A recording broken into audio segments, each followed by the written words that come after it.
In January 1889, Friedrich Nietzsche saw a man beating a horse in the streets of Turin.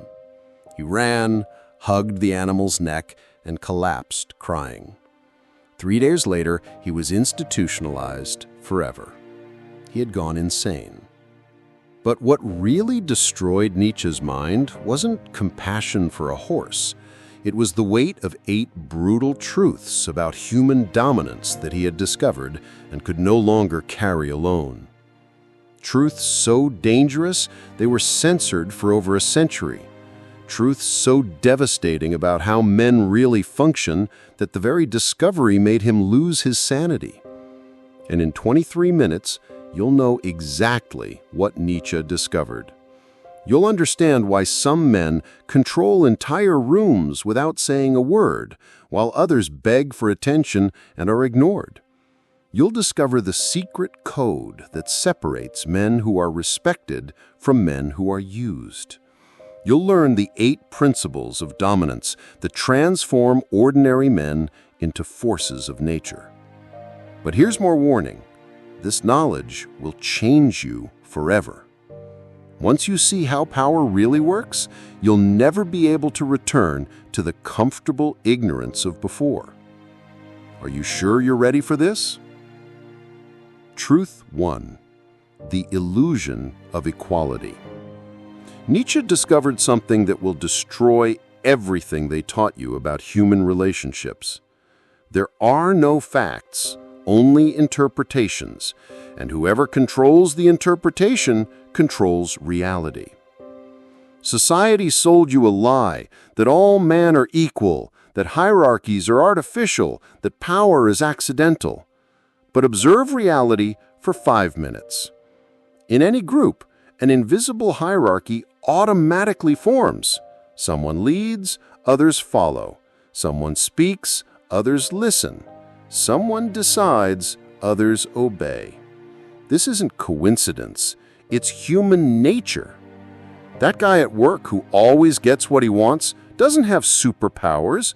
He simply understood that hierarchy is inevitable and chose to be at the top instead of waiting to be placed there. That woman every man desires isn't necessarily the most beautiful. She understands that attraction is about status, not appearance. You have 2 choices: recognize the hierarchy and climb it, or pretend it doesn't exist and be crushed by it. Equality is a political concept, not a biological reality. Whoever accepts this first wins. Truth 2. The power of no. Here's a truth that will turn your life upside down. The ability to say no is the source of all real power. Nietzsche realized that most men are slaves because they can't deny anything. They say yes to everything: absurd requests, toxic relationships, jobs that destroy them. Why? Because they confuse kindness with weakness. But here's the secret.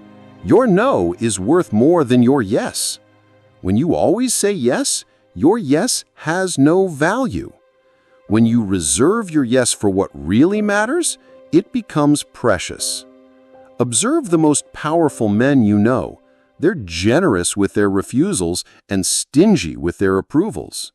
They don't go to every party, don't answer every message, don't accept every invitation, don't tolerate every behavior. And that's exactly why when they show up, everyone pays attention. Scarcity creates value. Availability creates contempt. Your time is limited. Your energy is finite. Your attention is precious. Stop distributing treasures as if they were trash. Start saying no to small things that don't serve you, and you'll discover that your ability to get big things you want multiplies exponentially. Truth 3. The strength of solitude. Nietzsche spent years isolated in the Swiss mountains, and it was there that he discovered the most counterintuitive secret about social power. Whoever needs fewer people controls more people. Most men are terrified of solitude. They cling to mediocre friendships, toxic relationships, and groups that diminish them because they're afraid of being alone. This fear makes them slaves. Because when you need others' approval to feel good about yourself, you automatically put yourself in an inferior position. But when you genuinely enjoy your own company, something magical happens. You become selective. You stop accepting any attention and start demanding quality attention. You stop begging to be included and start choosing where you want to be. And paradoxically, this makes you irresistible. Because people sense when someone doesn't need them, and this awakens a primitive curiosity. Why doesn't he need me? What does he have that I don't? The most attractive men aren't the most sociable. They're the most selective. Learn to value your solitude, and you'll never truly be alone again. Develop yourself so much in your own company that other people have to work hard to add value to your life. Truth 4. The creation of necessity. Here, Nietzsche revealed one of the darkest secrets of human nature. Man prefers to desire nothing rather than not desire at all. Translation: people are addicted to wanting things, and whoever controls what they want controls them. Most men try to impress by offering more attention, more gifts, more availability. Fatal mistake. Powerful men impress by creating desire. They become something others want to have access to. How? By developing rare skills, valuable knowledge, unique experiences, important connections. They become an opportunity, not a convenience. That entrepreneur everyone wants to meet doesn't run around chasing networking. He becomes someone worth knowing. That guy women compete for doesn't send desperate messages. He becomes someone worth talking to. The difference is subtle, but devastating. One begs for attention, the other deserves attention. Stop trying to be useful to everyone. Start being valuable to few. Stop offering your time for free. Start investing in becoming someone's time is worth something. When you become scarce and valuable, the world comes to you. Truth 5. Dominance through vulnerability. This is perhaps Nietzsche's most counterintuitive discovery about power. Showing strategic weakness can be the supreme demonstration of strength. Most men think power means never showing vulnerability. Result: they become emotional robots that nobody can connect with. Nietzsche understood differently. Controlled vulnerability is a weapon. When you reveal a weakness consciously and limitedly, you create instant intimacy. The person feels special that you trusted them. But here's the trick. You choose which weakness to show and to whom. You don't reveal your deepest insecurities. You reveal humanizing imperfections that make you relatable without making you pathetic. You don't complain about your problems. You share challenges you've overcome or are overcoming. The difference is crucial. One awakens pity. The other awakens admiration. Powerful men aren't invulnerable. They're selectively vulnerable. They know that showing they're human makes them more attractive, not less. But they control the narrative. They're not victims of their weaknesses. They're heroes fighting against them. And this awakens something primitive in people, the desire to be alongside someone who's winning real battles. Truth 6. Rejection as power. Nietzsche discovered something that will change how you see rejection forever. Whoever fears being rejected has already rejected himself first. Most men live in terror of rejection, so they do anything to avoid it. agree with opinions they despise, hide who they really are, accept treatment they don't deserve. And this makes them invisible. Because when you don't risk rejection, you also don't risk real acceptance. But powerful men understood the secret. Rejection is valuable information.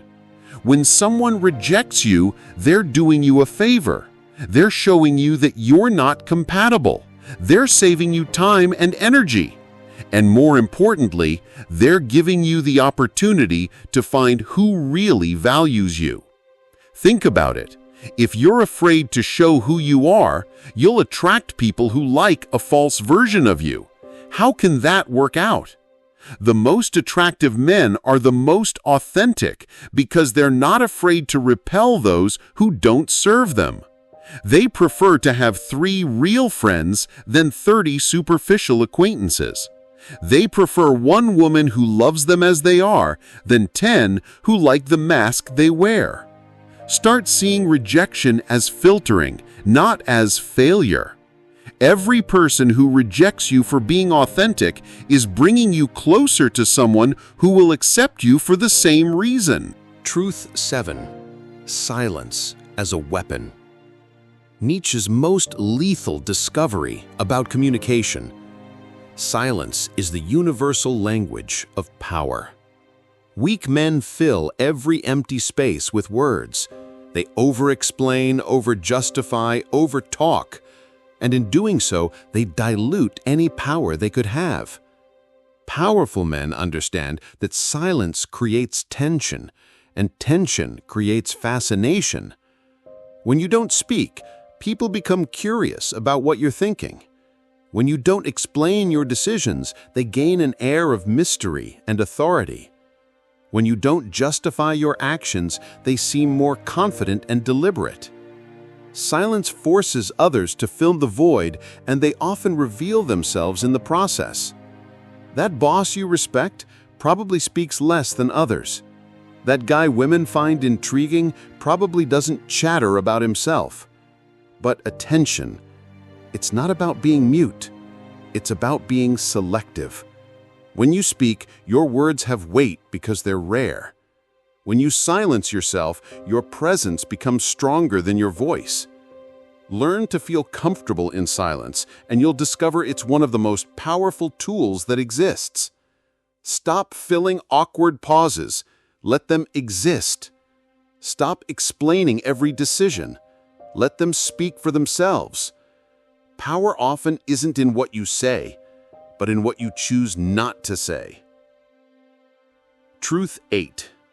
Self-transformation as destiny. And we arrive at the final truth, the most powerful of all. You don't find your destiny. You forge it through constant self-transformation. Nietzsche spent his life reinventing himself, from young academic to rebel philosopher, from German patriot to fierce critic of German culture. And in this he discovered the supreme secret of power. You can choose who to become. Most men accept a fixed identity at 25 and spend the rest of their lives defending this limited version of themselves. I'm shy. I'm not good with women. I can't speak in public. Lies they repeat until they become true. But you can literally transform into any person you choose to be. Want to be more confident? Start acting like a confident person would act. Want to be more respected? Start behaving like someone who deserves respect. Identity isn't fixed. It's a choice you make every day. Nietzsche called this becoming who you are, not discovering a pre-existing version, but consciously creating the version you want to be. Every morning, you're reborn. Every interaction is an opportunity to be a better version. Stop using the past as an excuse to remain small.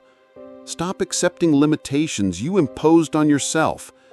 You have the power to transform into any man you choose to be.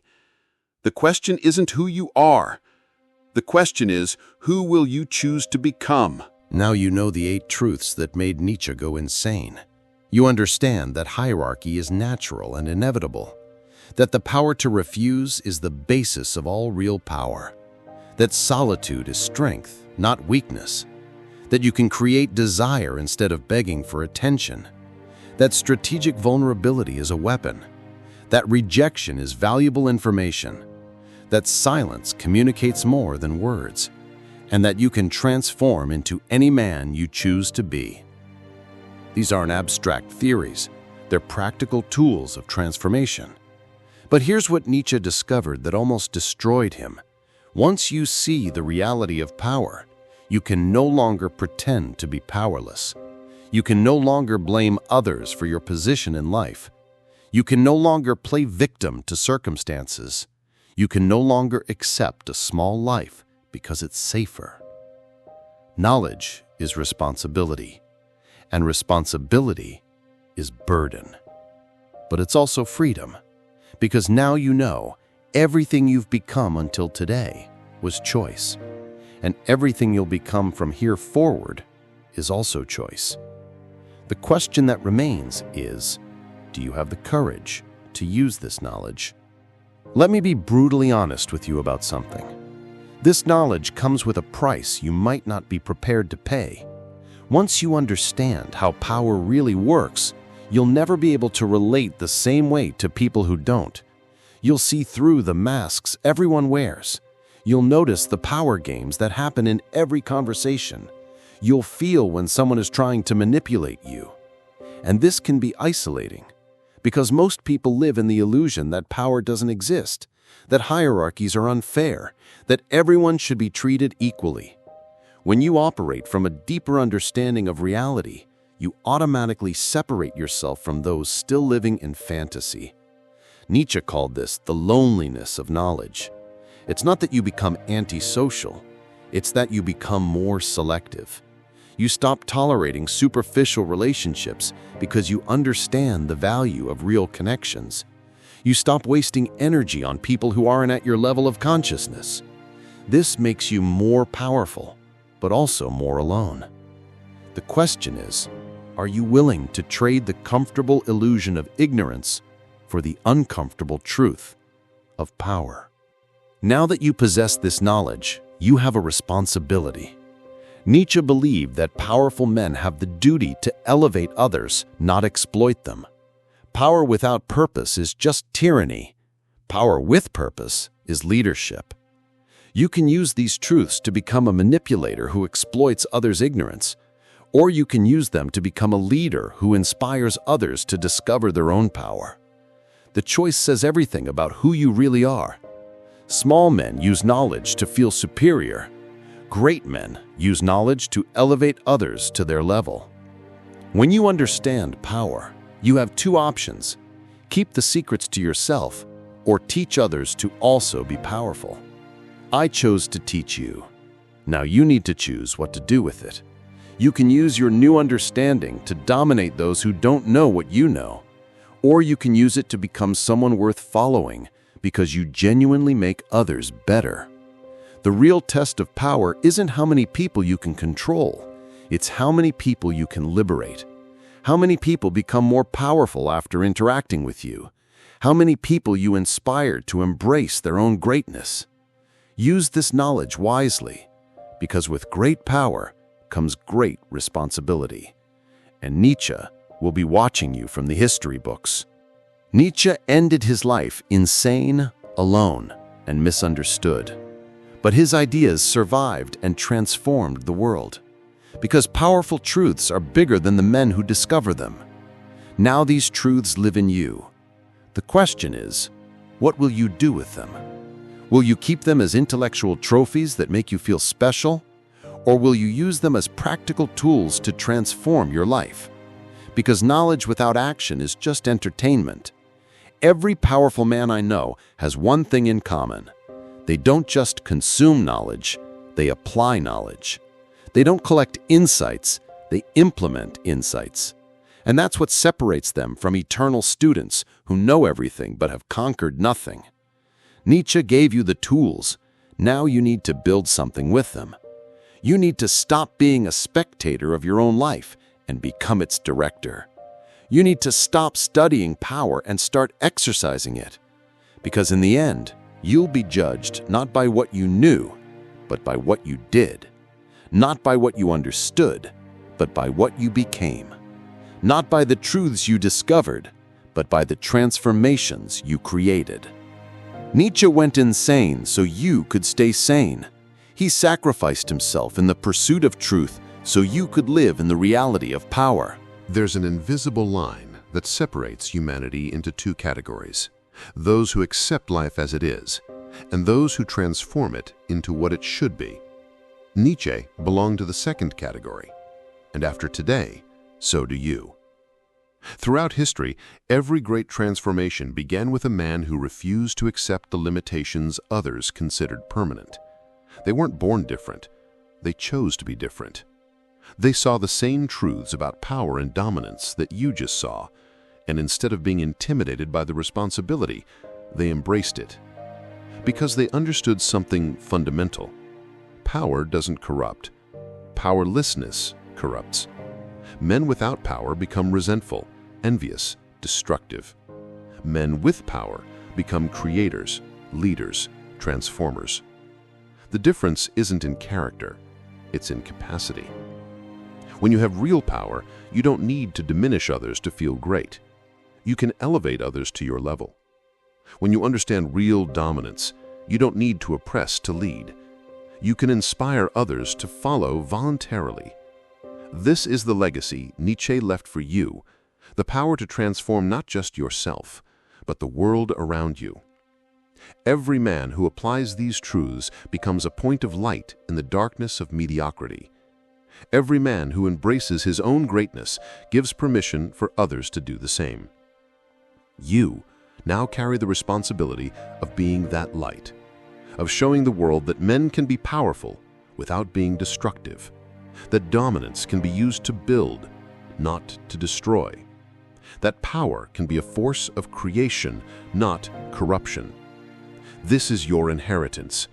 This is your mission. This is your destiny. The question isn't whether you can. The question is whether you will. When Nietzsche spoke about the Übermensch, the Superman, he wasn't talking about a mythological being from the future. He was talking about you.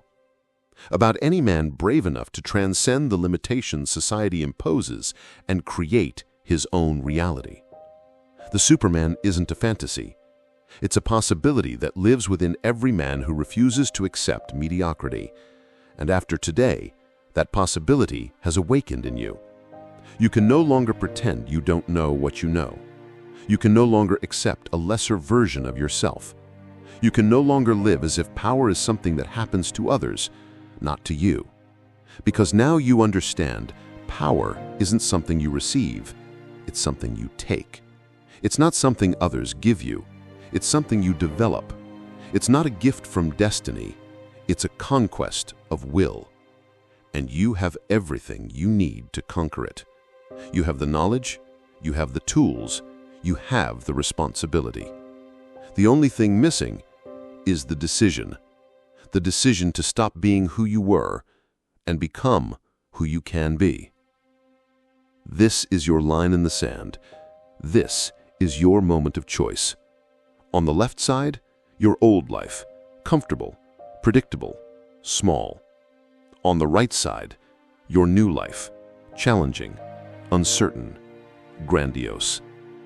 Nietzsche chose greatness and paid the price of loneliness. But his legacy lives on in every man who has the courage to make the same choice. Now, it's your turn.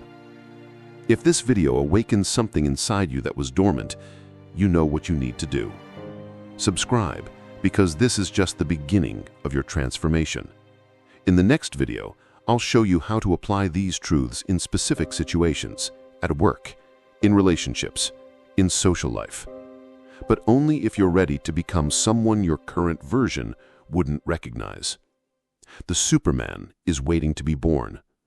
The question is, will you be the father or the gravedigger of that possibility? See you soon.